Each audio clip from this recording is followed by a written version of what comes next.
I don't know. All right. Hi, everybody. How are you? We're going to get started in just over 5 minutes. We are coming at you live from the Constitution Center on this Constitution Eve, Constitution Day observed. But in the meantime, tell us where you're joining us from and how you're celebrating Constitution Day. And we'll tell you how we celebrate it today and how you can continue to celebrate all weekend long. Hi from Miss Bauer's 7th grade class in Virginia. Hello. Hello, Columbus, Ohio, OH. Isn't it like, oh, like it's OH. Yeah. And then Ohio. My husband went to Ohio State. That's why I know. I'm from Philadelphia. And then we have Mrs. Hughes' class from Mountain View, Arkansas. Fantastic. There they are. They gave me an IO. Mr. Miller, hello. Lancaster County, hi. Mr. Miller from New Jersey. Oh, they're coming in fast now. Florida. Sydney, Australia. Are you joining us from? You're going to get extra points. Isn't it the middle of the night there? Mrs. Rodriguez's class from Lehigh Acres, Florida, 7th grade. Hi to your class. Welcome. And then we have New Holland Elementary. Hello. And then we have Westmore High School in OKC. I was just in Oklahoma City a couple weeks ago. So good to see you. Mrs. Singwald's class, Mrs. Hart's class, Mrs. Ryan, Jenna. I'm so bad with names. I'm going to butcher it. So we'll let Jenna read that one. Is that Reinerson? Did I get that right? And hello, Florida. Nice to see you as well. This is fun. Everybody's coming in. We're going to do a group reading together. Very fun. San Antonio, Texas. Making sure I didn't miss anybody. New Holland Elementary, hello. Minnesota. Rebecca is here. Nice to see you, Rebecca. This is fantastic. How are you guys celebrating Constitution Day? Did you do anything special? Give you a little sneak peek if you are in the Philadelphia area and you would like some tasty treats. Okay, I'm going the wrong way. Grand Rapids, hello. Took the Constitution quiz. Great. Nice. Very cool. Anybody else want some cake? We have lots of leftover cake. If you're around today or tomorrow, we've got cake for you along with the Constitution. Oh, awesome. The 1st and 2nd grade classes recited the Constitution, the preamble to the Constitution. Fantastic. Great. That's our favorite thing to do. And let them eat cake. Yes, Kevin, I've been saying that all day, so I appreciate it. Well, last year we couldn't do cake because we were still under COVID restrictions. So we're very happy that we can do cake this year. Just to be clear, we did have cookies. So we didn't go like unsweet. And then we have 6th graders from Michigan. Hello. Alabama's here. Hi, Alabama. Nice to have you as well. Singing along to Schoolhouse Rock. That's awesome. A good one. Yeah. Yeah. I was like, I was just about to bust into it, but nobody needs to hear me sing. Virginia. Hi, Tina from Virginia. Welcome. All right. 2 more minutes, everybody. Then we'll get started. This is fun. This is like the most communal thing we'll do all celebration, and it's my favorite. 6th and 7th graders from Connecticut all day. Nice. Awesome. Hi, Florida. Nice to have you too. Hello, 6th grade classes from South Carolina. It's moving, so it's hard to keep an eyeball on things. 3rd graders. Yeah. Greenbrier Elementary. Hello. And then the virtual academy, hello to you guys as well. 2nd and 3rd graders, 5th graders. Yeah. Awesome. Go ahead, Jenna, you go. Oh, yeah. Salt Lake City, I see. And Delanto, am I saying that one right? JH Mesa, Arizona, hello. And we appreciate y'all giving us the information, because if you haven't noticed, the Constitution Center's team is really smart, but not in geography. Just a little clue. That's our weak spot. Hi, Georgia. How are you doing? The GTC library. How awesome to have you here. Sandra from Florida. Hi. This is very fun. Knoxville. I know, Tennessee, right? I got the state right. There's probably another Knoxville, and it's not just the only one in Tennessee. Okay, everyone, one more minute. Right. Jenna, don't forget to hit record. Okay. We ready? Okay.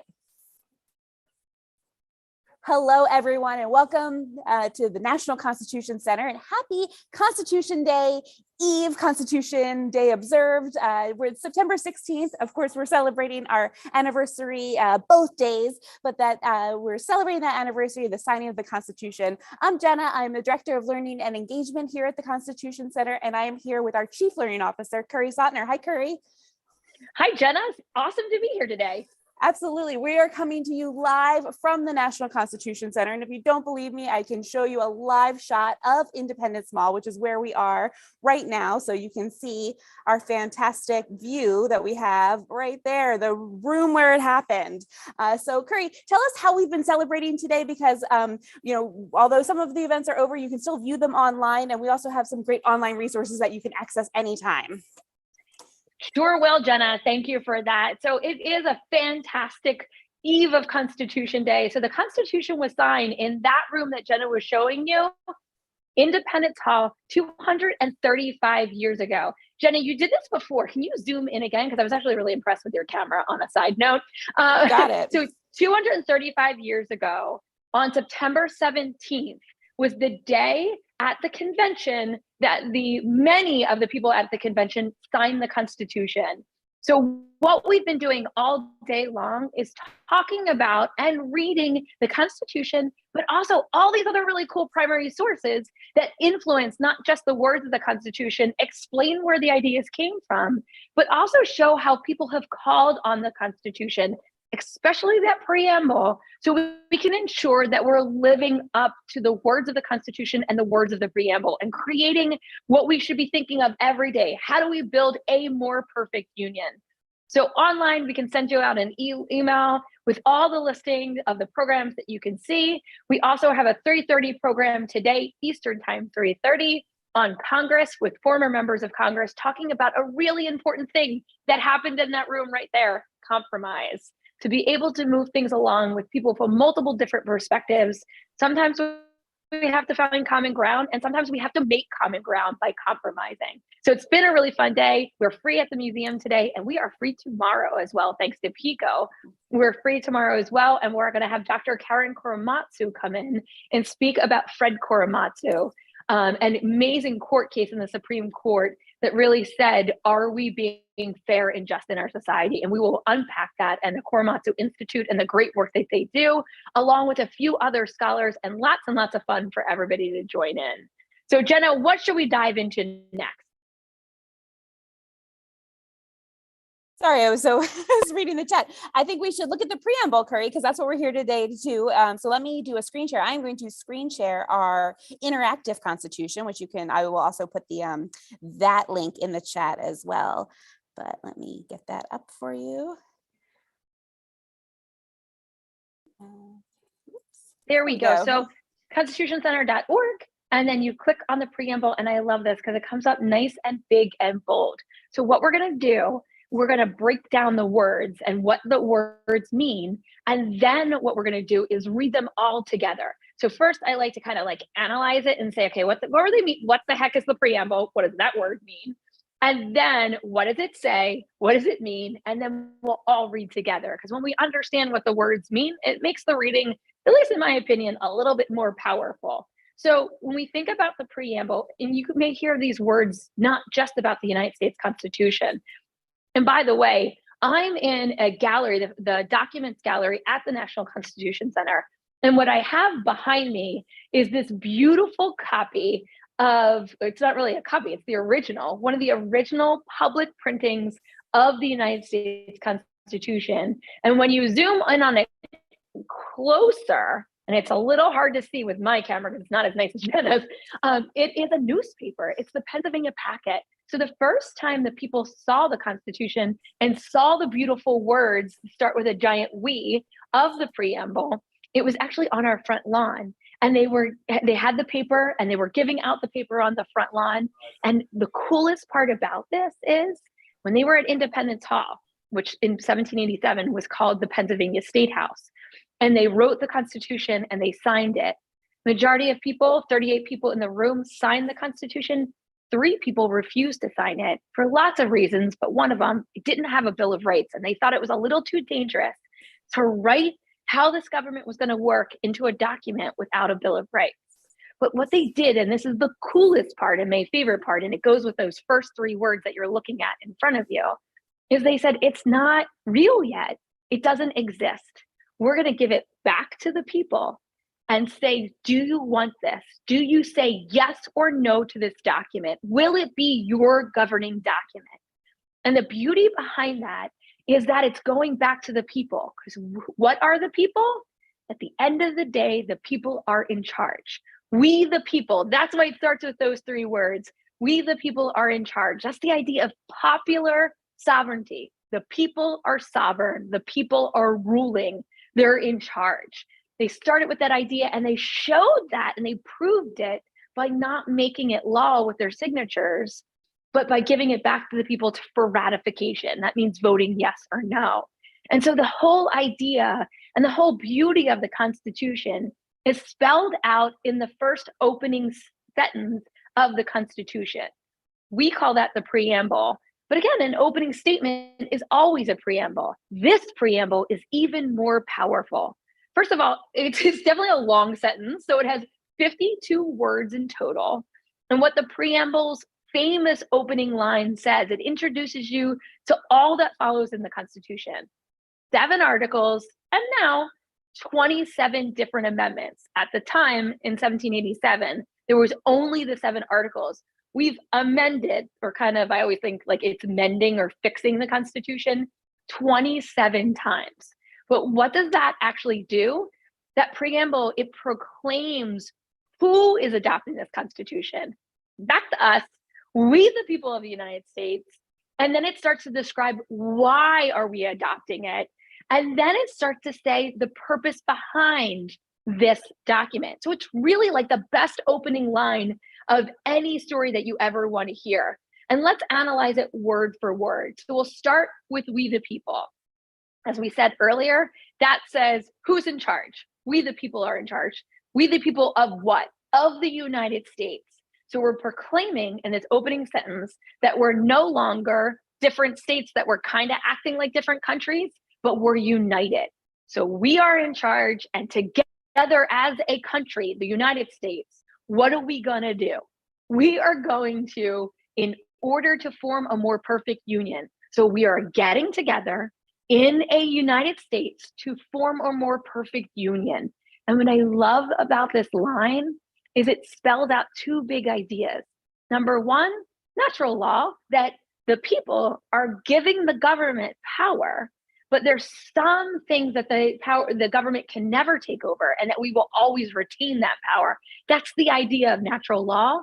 And it's a contract. We're making a deal. We'll give the government power to make a more perfect union, but don't forget who's in charge. That's a deal that we're making with the government. We give you energy, we give you power, but at the same time, we're also in charge of this. So we, the people of the United States, in order to form a more perfect union, what are we doing with this government?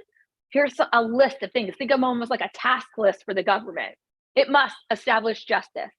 It must ensure domestic tranquility, so making things safe for the people in their world and their lives. Provide for the common defense.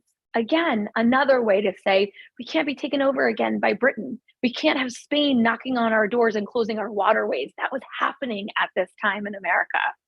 What else is it going to do? Promote the general welfare and secure the blessings of liberty to ourselves and our posterity. So for ourselves right now and for the rest of our people that come after us.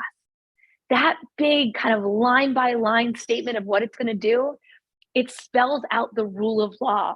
We are setting up a government that follows the law telling you what the laws are and how the government's going to work. And we're telling you exactly what it's supposed to do. That's rule of law. That's another big idea that's encapsulated and charged into this opening 52 words. And then the last piece, do, ordain, and establish this Constitution. Who does? We do. And so at the end, we always remember that it begins with we the people and it ends with we the people. We ordain and establish this Constitution. There's like a little sneak peek in there that they're also implying, and we can take it down too. We made you and we can unmake you for the United States of America. So that's really the breakdown, these big ideas of the people are sovereign, that there are natural rights that no government can have, but we will give the government some of our rights and some of our power through a contract with each other, but it must follow the rule of law and it must be clear and transparent and apply to everybody equally. That's the big ideas behind that beautiful preamble. And that's why we read it every single Constitution Day. And I'll tell you right now, you can read it every day if you want. It's beautiful words. And when we understand what those words mean and how we're a part of this, then we can really understand that it is the power of we the people. And that means the power of you to make this work too. So we have rights in those rules, but at the same time, we have an obligation or responsibility to make sure that our Constitution is working to do what?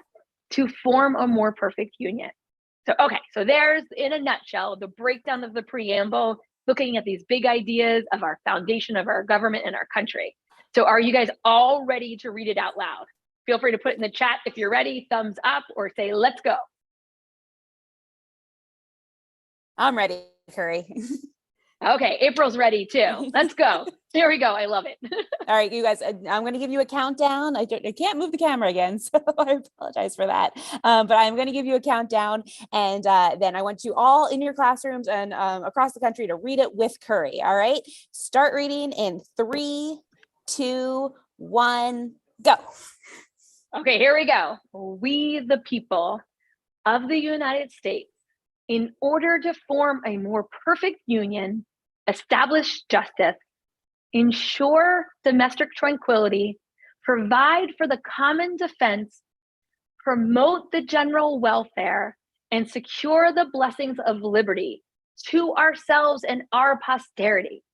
Do, ordain, and establish this Constitution for the United States of America. Woohoo! Confetti, confetti. There's a lot of really big words and hard words to read there, but you guys did a fantastic job. That was really fun. Feel free to read it again. And thank you so much for joining us, reading the preamble of the Constitution. And hey, if you have time, keep going. Start with Article 1, which is Congress, and move all the way through all 7 articles of the Constitution. Thanks, Jenna. Yeah, Wrap us up today.